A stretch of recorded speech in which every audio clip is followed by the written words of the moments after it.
쏟아지는 정보와 뉴스 속에서 맥락을 놓치기 쉬운 요즘이잖아요. 네, 다들 너무 바쁘시죠? 맞아요.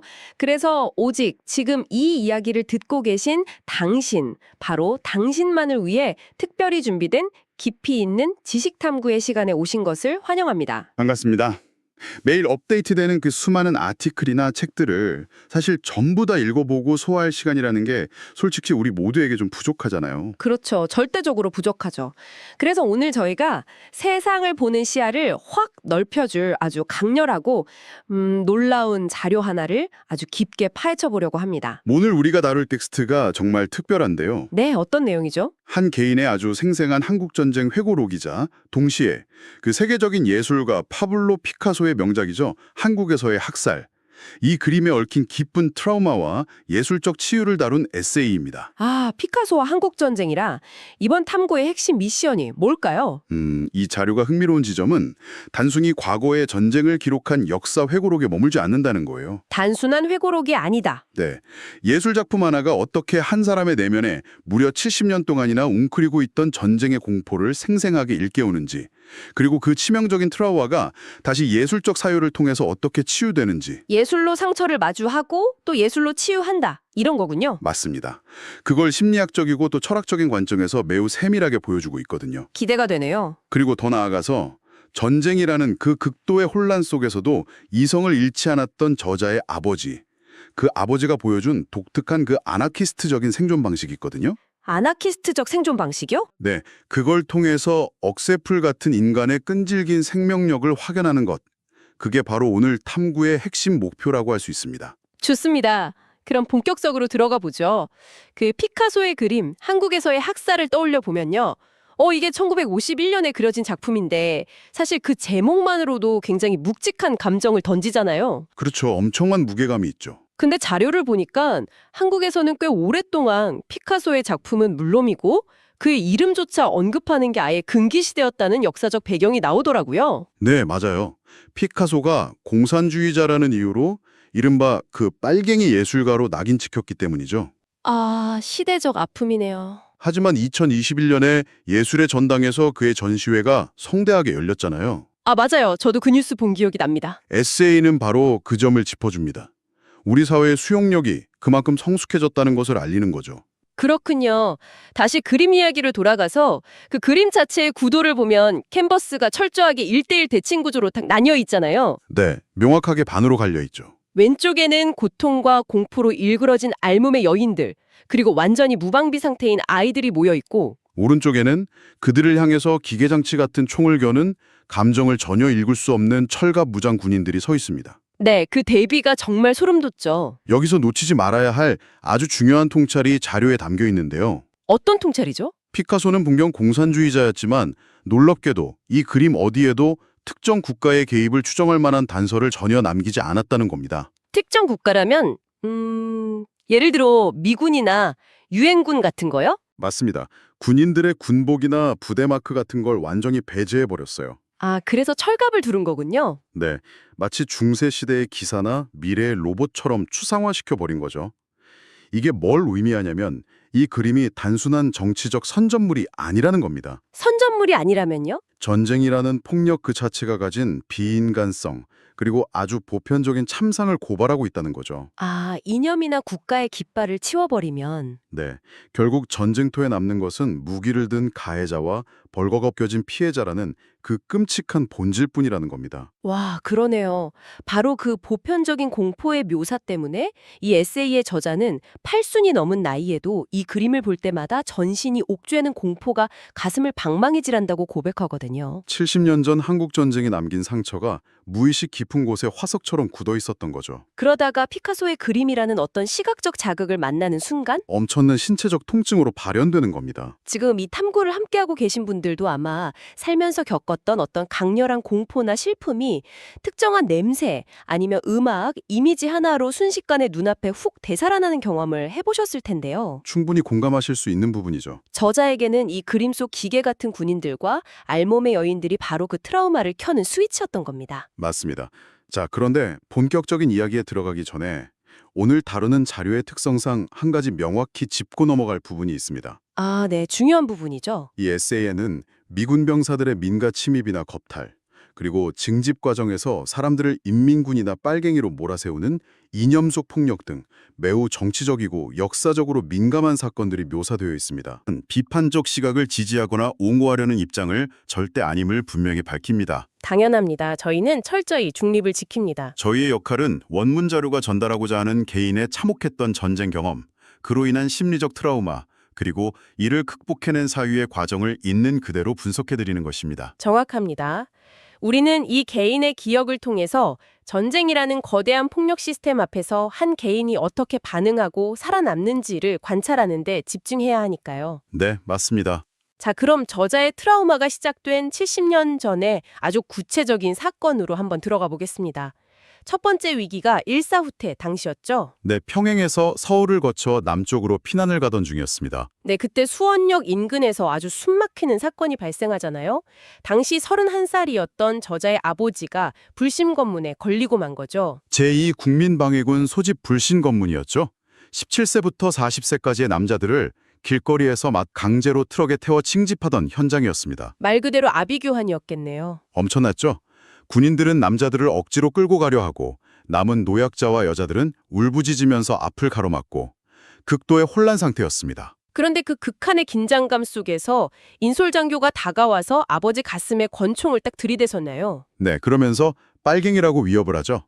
이 장면이 자료의 핵심적인 전환점입니다. 보통 그런 상황이면 벌벌 떨면서 살려달라고 애원하거나 패닉에 빠질 텐데 아버지는 완전히 다른 반응을 보이죠. 네, 총구 앞에서도 무릎을 꿇거나 감정적으로 애원하지 않습니다. 대신 이렇게 말합니다. 어떻게 말했죠? 니네 니북에 있으면서도 인민군에 가지 않았어. 인민군에도 안 갔는데 처자식을 길바닥에 두고 갈 것 같습니까? 죽이든지 살리든지 마음대로 하시라요. 와, 그리고는 뒤로 밀려나면서 그냥 두 눈을 꾹 감아버립니다. 새삼해. 그 엄청난 공포의 순간을 지켜보던 어린 저자는 그 자리에서 바지에 오줌을 싸고 말았다고 기록되어 있잖아요. 어린아이의 눈에는 그 상황이 얼마나 끔찍했겠습니까? 근데 여기서 정말 재미있는 건요. 권총을 든 장교의 반응이에요. 보통 화가 나서 방아쇠를 당기거나 아니면 강제로 트럭에 짐짝처럼 던져 넣었을 법도 한데 맞아요. 그런데 장교는 사람들을 다 태운 뒤에 아버지를 한동안 노려보다가 그냥 떠나버립니다. 그냥 놔두고 갔다고요? 네. 극단적인 폭력 앞에서 아버지가 보여준 그 기이할 정도의 차가운 태도가 장교의 기세를 순간적으로 꺾어버린 거죠. 와, 대단하네요. 저자는 훗날 아버지의 이런 태도를 아나키스트의 태도라고 정의하잖아요. 그렇습니다. 우리가 흔히 아나키즘이라고 하면 화염병을 던지거나 정부가 없는 혼란 상태, 무질서 이런 걸 떠올리기 쉬운데 이 자료에서 설명하는 아나키즘은 결이 완전히 다르더라고요. 완전히 다르죠. 자료는 아나키즘의 본질을 바로 이성에서 찾고 있습니다. 이성이요? 네, 감정이나 본능에 휘둘리지 않고 철저히 이성을 바탕으로 진리를 인식하는 태도입니다. 아, 국가나 종교, 자본처럼 개인을 억압하는 거대한 폭력 앞에서도 맹목적으로 복종하지 않는. 맞습니다. 저항하는 냉철함이죠. 아버지의 행동을 심리학적으로 한번 분석해보면요. 네, 들어보죠. 권총이라는 압도적인 폭력 시스템 앞에서 패닉에 빠진다는 것은 곧 상대가 원하는 무력한 피해자의 프레임 안으로 들어가는 것을 의미합니다. 아, 가해자가 짜놓은 판에 끌려 들어가는 거군요. 그렇죠. 하지만 아버지는 나는 내 처자식을 버릴 수 없다는 확고한 이성적 판단을 방패로 삼았습니다. 그래서 그 피해자의 프레임을 단호하게 거부해버렸군요. 징집이라는 국가의 폭력적 억압 앞에서도 이성을 잃지 않은 그 냉철함이 역설적으로 생명을 구한 셈이네요. 정확합니다. 하지만 참, 전쟁의 참혹함이 피난길 내내 이 가족을 놔두지 않잖아요. 네, 위기는 또 찾아옵니다. 1951년 1월 추순, 조치원의 한 새방에서 두 번째 위기가 발생하죠. 당시 조치원은 후퇴하던 유엔군과 새로 투입되던 미군들이 막 엉켜있던 곳이었어요. 네, 상황이 아주 혼란스러웠겠죠. 그때 미군 병사들이 민가에 침입해서 부녀자를 겁탈한다는 아주 흉흉한 소문이 돌고 있었습니다. 그래서 아버지가 매일 밤 주무실 때 어머니의 신발을 머리맡에 꼭 챙겨두셨다고 나오잖아요. 만일의 사태에 대비해서요. 네, 여기서도 아버지의 아주 치밀하고 이성적인 면모가 돋보이죠. 그러다 어느 야심한 밤에 사건이 터지죠. 담을 넘는 발소리와 함께 흑인 병사 둘, 백인 병사 한 명이 방문을 벌컥 열고 들이닥칩니다. 와, 진짜 심장에 멎는 줄 알았겠네요. 이때 묘사된 아버지의 기지가 정말 대단합니다. 생존을 위한 이성의 극치를 보여주는데요. 네, 아버지는 재빨리 어머니를 달하게 숨깁니다. 그리고 본인은 코를 골면서 자는 척을 하죠. 그러다가 아주 자연스럽게 이불을 확 걷어찹니다. 아, 일부러 걷어찬 거군요. 맞아요. 침입자들의 시각적 정보 처리 과정에 이 방에는 남자인 나 혼자뿐이다 라는 데이터를 던져준 겁니다. 아주 고도의 계산된 동작이었네요. 네. 그런데 동시에 어린 저자가 다락문 틈으로 어머니의 발뒤꿈치가 살짝 보일 것 같으니까 무의식적으로 벌떡 일어납니다. 침입자들의 시선을 자신에게로 확 돌린 거군요. 성인의 이성적 계산과 아이의 본능적 방어가 결합해서 비극을 모면한 거네요. 정말 아슬아슬한 순간이었죠. 결국 방에 여자가 없다고 판단한 병사들이 문을 닫고 옆 안채로 건너갑니다. 네, 그리고 여기서부터 자료는 전쟁이 개인의 일상을 어떻게 산산조각 내는지를 아주 객관적이고 건조한 시선으로 서술합니다. 안채에는 당시 주인 남자와 저자 또래의 어린 여자아이만 남아 있었다고 하죠. 곧이어 안채에서 다급하게 노노노 하는 소리가 들려오고 비명과 신음소리가 이어집니다. 정말 끔찍한 밤이 지나고 다음날 아침 일찍 도망치듯 그 집을 빠져나오게 되는데요. 네, 그때 대청마루에서 넋이 나간 채로 가족을 쳐다보던 주인 남자, 그리고 변소에서 어기적거리며 걸어 나오던 그 어린아이의 모습. 저자는 이 밤을 전쟁을 핑계로 저지른 만행으로 영원히 기억하게 됩니다. 이 사건이 결국 저자의 트라우마를 완성하는 핵심 조각이 되는 거군요. 맞습니다. 수원역에서 마주했던 이념적 폭력의 공포, 그리고 조치원에서 목격한 물리적이고 성적인 폭력의 참상. 이 두 가지 압도적인 무력감이 내면에 깊이 각인된 거네요. 네.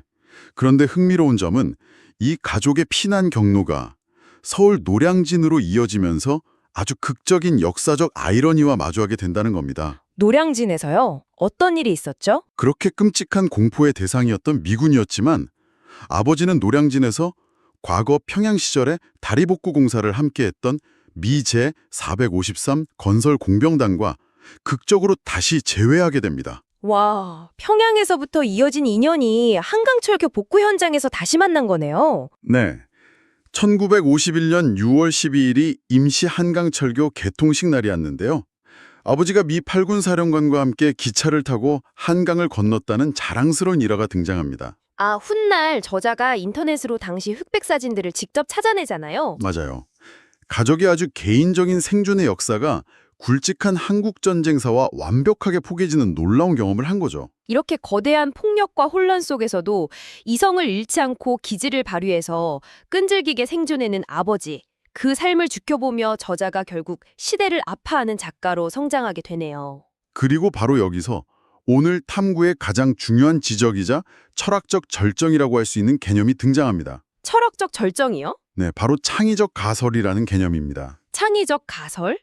저자는 평생 자신을 괴롭혀온 피카소의 그림, 한국에서의 학살을 극복하기 위해서 단순히 과거를 잊으려고 노력한 게 아닙니다. 그럼 어떻게 했죠? 그림 자체에 완전히 새로운 사유의 틀을 덧입히는 방식을 택한 거죠. 새로운 사유의 틀이요. 가설이라는 게 보통 과학에서 사실을 규명할 때 쓰는 단어잖아요. 그렇죠. 그런데 그것이 예술적 창의성을 띌 때 단순히 지식을 넘어서 새로운 진리를 연역해내는 엄청난 힘을 갖게 됩니다. 아, 저자가 어떤 가설을 세운 건가요? 저자는 피카소의 그림 속 알몸의 여인들과 아이들이 무방비 상태의 불쌍한 희생자가 아니라고 해석합니다. 희생자가 아니라면요? 바로 자신의 아버지와 같은 굳건한 아나키스트들이라는 창의적 가설을 세운 겁니다. 와, 무기를 든 군인들 앞에 벌거벗겨진 채 서 있는 사람들이 희생자가 아니라 아나키스트다. 이건 정말 파격적인 해석이네요. 그림의 구도를 가해자와 일방적인 피해자의 구도로 보지 않은 거죠. 그럼 뭘로 본 거죠? 팽팽한 영혼의 대결로 본 겁니다. 기계처럼 총을 겨눈 폭력 시스템 앞에서도 도망치지 않고 당당히 서서 누가 이기나 한번 겨뤄보자고 맞서는 인간의 존엄성 그 자체로 재해석한 거예요. 와, 정말 소름 돋네요. 이 재해석이 지니는 심리학적 가치가 정말 엄청나 보입니다. 권총 앞에서도 죽이든 살리든 마음대로 하라며 냉철하게 버텼던 아버지의 모습이 그림 속 임신한 여인들에게 투영되는 순간 네, 바로 그 순간 그림이 내뿜던 70년 된 공포의 에너지가 완전히 뒤집히는 겁니다. 국가나 이념, 전쟁이라는 그 거대한 폭력이 아무리 짓밟으려고 해도 생명을 잉태한 여인들과 미래를 상징하는 아이들의 그 끈질긴 생명력, 즉 억새풀 같은 인간의 생명력은 결코 말살할 수 없다는 아주 당당한 승리의 선언으로 바뀌게 되는 거죠. 트라우마를 다루는 방식에 있어서 이보다 더 주치적이고 멋진 방법이 있을까요? 끔찍한 기억의 원인인 그림을 피하거나 그냥 덮어두는 대신에 내가 주도하는 창의적 해석을 통해서 기억의 의미 자체를 재배치해버린 거잖아요. 네. 비록 그것이 저자 개인이 세운 가설일지라도 이 새로운 해석을 확립한 순간부터 저자는 그림을 볼 때마다 전신을 옥죄던 공포가 마침내 사라졌다고 고박합니다. 객관적인 과거의 사실은 바꿀 수 없지만 그 과거가 현재 내 몸과 마음에 미치는 영향력은 우리의 이성과 해석을 통해서 얼마든지 통제하고 바꿀 수 있다는 거네요. 정말 놀라운 사례죠. 결국 이 에세이가 우리에게 던지는 메시지는 아주 명확합니다. 어떤 메시지죠? 극도의 사륙과 혼란이 난무하는 전쟁 속에서도 냉철하게 이성을 유지하며 생존을 모색했던 아버지의 아나키즘적 패도, 네. 그리고 시간이 흘러서 그 시대의 비극을 담은 예술 작품을 그저 피동적인 공포의 대상으로 남겨두지 않고 자신만의 창의적 가설을 통해 상처를 훌륭하게 치유해낸 아들의 지적인 회복력. 아버지는 이성으로 살아남았고 아들은 사유로 치유했군요. 인간은 거대한 폭력 앞에서 한없이 나약해 보이지만 이성과 사유라는 무기를 통해서 끊임없이 다시 일어설 수 있는 위대한 생명력을 지녔다는 것, 그것이 핵심입니다. 좋습니다. 오늘 이 깊은 이야기를 계속 함께 따라와 주신 분들께도 한번 여쭤보고 싶습니다. 우리가 살아가면서 도저히 지워지지 않을 것 같은 과거의 상처나 또 떠올릴 때마다 마음을 막 어지럽히는 혼란스러운 기억들. 솔직히 누구나 하나쯤은 안고 살아가잖아요. 네, 크든 작든 다들 하나씩은 있죠. 마냥 오늘 저자가 피카소의 그림을 완전히 새롭게 해석했던 것처럼 지금 여러분을 괴롭히는 그 특정한 기억의 한 장면에 여러분만의 긍정적이고 주체적인 창의적 가설을 한번 딱 더딥혀 본다면 어떨까요? 아주 좋은 접근입니다. 내가 철저하게 무력한 피해자였던 그 기억의 프레임을 깨고 나의 생존과 성장을 증명하는 아나키스트적인 승리의 프레임으로 확 바꿔보는 거죠. 어쩌면 그 작은 시각의 전환 하나가 오랜 마음의 통증을 씻어내는 진정한 치유의 시작점이 될지도 모릅니다. 지나간 역사의 사건이나 예술 작품, 심지어 개인의 지독한 트라우마조차도 고정된 실체가 아니거든요. 고정된 게 아니다. 네, 그것을 현재의 우리가 어떻게 읽어내고 또 어떤 의미를 부여하느냐에 따라 그 가치는 계속해서 진화합니다. 맞습니다. 우리가 불편한 역사나 예술을 회피하지 않고 끝까지 마주하면서 사유해야 하는 이유가 바로 여기에 있는 거죠. 정말 시대를 관통하는 묵직한 통찰이네요.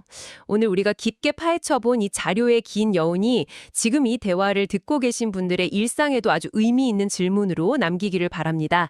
자, 마지막으로 오늘 하루를 마무리하시면서 스스로 한번 탐구해 보실 만한 화두를 하나 던져드리며 인사드리겠습니다. 네. 1951년에 그려진 단 한 장의 그림이 누군가에게는 70년 된 전쟁의 트라우마를 생생하게 소환하는 무서운 방화제가 되기도 했고 또 한편으로는 그것을 완벽하게 치유하는 마법 같은 열쇠가 되기도 했습니다. 그렇다면 지금 이 순간 우리가 매일 출퇴근길에 무심코 스쳐 지나가는 도심의 조형물이나 아니면 갤러리에 걸린 현대 예술 작품들 혹은 일상 속에 흩어진 평범한 디지털 기록물들 속에는 과연 이 시대에 어떤 보이지 않는 상처와 억압된 내러티브가 숨쉬고 있을까요? 아주 날카로운 질문이네요. 그리고 훗날 다음 세대는 우리가 남긴 이 21세기의 흔적들을 보며 어떤 놀라운 창의적 가설을 세워 우리의 현재를 해석하게 될까요? 오늘의 깊이 있는 탐구는 여기서 마칩니다. 끝까지 함께 깊이 빠져들어 주셔서 감사합니다. 예술, 기억, 그리고 전쟁. 좀 무거운 주제들이죠? 근데 이 세 가지가 한 사람의 인생에서 만나면 정말 놀라운 이야기가 펼쳐지거든요. 오늘은 바로 그 충돌과 화해의 여정을 한번 같이 따라가 보려고 합니다. 피카소의 그림을 볼 때마다 전신이 옥죄는 공포가 제 가슴을 칩니다. 자, 이게 오늘 우리가 들여다볼 이야기의 시작점이에요. 아주 개인적인 고백이죠. 우리한테는 그냥 유명한 예술 작품인데 한 남자에게는 평생의 공포였다는 거예요. 대체 어떤 사연일까요?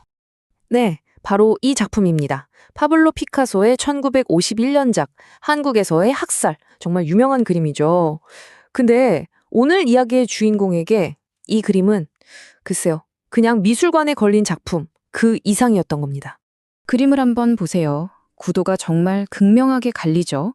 왼쪽을 보면 아무 방어 수단도 없이 벌거벗은 사람들이에요. 그런데 오른쪽은요, 얼굴도 감정도 없는 꼭 기계 같은 군인들이 총을 겨누고 있잖아요. 보기만 해도 그 공포감이 확 느껴지는 그런 장면입니다. 그러니까 이 그림이 글쓴이에게는 일종의 트리거가 된 거예요. 그냥 과거의 역사가 아니라 70년 전 자신이 겪었던 끔찍한 트라우마를 다시 체험하게 만드는 거죠. 한국전쟁 때 겪었던 정말 평생 아물지 않았던 그 상처를 다시 건드린 셈입니다. 자, 그럼 이제 그 기억의 현장으로 한번 가보겠습니다. 시간은 아주 혼란스러웠던 1950년 겨울로 거슬러 올라가요. 1950년 말 이 가족은 평양을 떠나서 남쪽으로 피난을 가고 있었어요.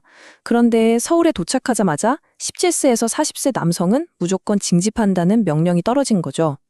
결국 수원역 근처 검문소에서 당시 31살이었던 아버지가 딱 붙잡히게 됩니다. 이게 바로 제2국민방위군 강제 징집이었어요. 그런데 아버지는 못 가겠다고 버텼습니다. 이 상황에 어떻게 가족을 버리고 가냐고요. 그러자 장교 하나가 다가와서는 다짜고짜 빨갱이냐고 몰아붙이더니 권총을 뽑아든 겁니다. 차가운 총구가 정확히 아버지의 가슴을 향했죠. 바로 이 순간 아버지가 이렇게 말합니다. 내래, 이북에 있으면서도 인민군에 가지 않았소. 처자식을 길바닥에 두고 갈 것 같습니까? 죽이든지 살리든지 마음대로 하시라요. 와, 정말 죽음의 공포 앞에서 어떻게 저런 말을 할 수 있었을까요? 정말 놀랍도록 강인한 저항의 한마디였어요. 어린아들은 그 모습에 너무 놀라서 바지에 오줌을 쌀 정도였어요. 장교는 총으로 아버지 가슴을 쿡쿡 찌르기까지 했죠. 정말 일촉즉발의 상황이었는데 그 장교, 다른 남자들은 다 트럭에 강제로 태워놓고는 아버지를 한참 쏘아보더니 그냥 가버리는 겁니다. 하지만 이걸로 끝이 아니었습니다. 이 가족이 마주해야 했던 위기는 또 있었어요. 시간은 1951년 1월, 장소는 조치원입니다. 가족이 피난처에 머물고 있었는데 당시에 미군 병사들이 동네 여자들을 험한 짓 한다는 소문이 흉흉하게 돌았대요. 그리고 어느 날 밤 그 소문이, 그 두려움이 현실이 된 거죠. 군인 3명이 담을 넘어 마당으로 들어온 겁니다. 이때 아버지의 판단이 정말 빨랐습니다. 첫째, 아내와 짐을 재빨리 작은 다락에 숨겼어요. 둘째, 군인들이 들어오자 담요를 걷어차고는 혼자 자는 척, 아주 깊이 잠든 척 연기를 했죠. 그런데 셋째, 바로 그때 아들이 어머니 발뒤꿈치가 살짝 삐져나온 걸 본 거예요. 그리고는 자기도 모르게 벌떡 일어나서 소란을 폈죠. 군인들의 시선을 자기 쪽으로 확 끈 겁니다. 아버지의 이성적인 판단과 아들의 본능적인 용기가 빛을 발한 순간이었어요. 다행히 군인들은 이 가족의 방을 그냥 지나쳐서 안채로 들어갔습니다. 하지만 바로 옆방에서 끔찍한 소리가 들려왔죠. 이웃집 아저씨가 노노노 하면서 애원하는 소리, 그리고 평생 잊을 수 없었다는 한 소녀의 비명 소리였습니다. 이건 글쓴이가 그날 밤을 회고하며 직접 남긴 말입니다. 전쟁이라는 이름 아래 그가 바로 곁에서 목격했던 그 폭력, 이건 정말 날카롭고 고통스러운 지워지지 않는 기억이 된 거죠. 그 후로 수십 년 동안 이 기억들은 그냥 끔찍한 공포로만 남아 있었습니다. 그런데 시간이 아주 많이 흐른 뒤에 글쓴이는 아버지의 그 행동들을 설명할 새로운 단어 하나를 발견하게 돼요. 바로 아나키즘입니다. 근데 우리가 아는 그런 무정부주의와는 조금 달라요. 여기서 말하는 아나키즘은 국가 같은 억압적인 힘에 굴복하지 않는 용기 있는 불복종을 뜻해요. 그리고 그 근간에는 이성이 있어서 위기 속에서도 냉철한 판단을 할 수 있게 하는 철학인 거죠. 글쓴이는 아버지를 그냥 용감한 사람이 아니라 바로 이런 아나키스트였다고 재정의하게 된 겁니다. 다시 생각해보니 아버지의 행동들은 그냥 공포에 질려서 우왕좌왕한 게 아니었던 거예요. 하나하나가 다 계산된 저항 행위였던 거죠. 이 새로운 틀로 아버지를 바라보게 되면서 아버지는 더 이상 어떻게든 살아남은 사람이 아니라 적극적으로 저항한 사람이 되었습니다. 아버지를 이해하는 방식이 완전히 바뀐 겁니다. 그리고 정말 놀라운 건 아버지를 이렇게 새롭게 이해하고 나니까 그토록 자신을 괴롭혔던 피카소의 그림을 보는 눈도 180도 달라졌다는 겁니다. 글쓴이는 이런 가설을 세웁니다. 어쩌면 피카소는 이 화폭에 바로 그 아나키스트를 담아낸 게 아닐까. 이 생각이 딱 드는 순간 그를 평생 옥죄던 마비들 듯한 공포가 눈 녹듯 사라졌어요. 그리고 그 빈자리를 어떤 힘이 채우기 시작했습니다. 바로 이 해석의 변화가 이 슬라이드에 담겨 있습니다. 이전에는 그냥 학살로만 보였던 그림이 이제는 왼쪽에 무방비하지만 끈질긴 생명과 오른쪽에 억압적인 기계가 팽팽하게 맞서는 1대1 대결 구도로 보이기 시작한 거예요. 일방적인 학살이 아니라 대칭적인 대결인 거죠. 그래서 그림 속 인물들의 외침이 이렇게 들리는 겁니다. 누가 이기나 한번 겨뤄보자. 더 이상 무력한 희생자가 아니에요. 존재 자체로 억압에 맞서는 끈질긴 생명력을 가진 저항가들로 보이는 거죠. 결국 예술이 뭘 한 걸까요? 트라우마를 재해석할 수 있는 새로운 렌즈를 제공한 겁니다. 덕분에 평생을 짓누르던 공포의 기억이 위대한 용기와 저항의 이야기로 바뀔 수 있었던 거죠. 피카소의 그림이 바로 그 문을 여는 열쇠가 되어준 셈입니다. 오늘 이야기를 듣고 나니 이런 질문이 남네요. 예술은 여러분의 어떤 기억을 열어준 적이 있나요? 어쩌면 예술은 우리가 미처 몰랐던 우리 자신의 이야기를 재구성하고 또 새로운 진실을 발견하게 해줄지 모릅니다. 한 번쯤 생각해 보는 것도 좋겠네요.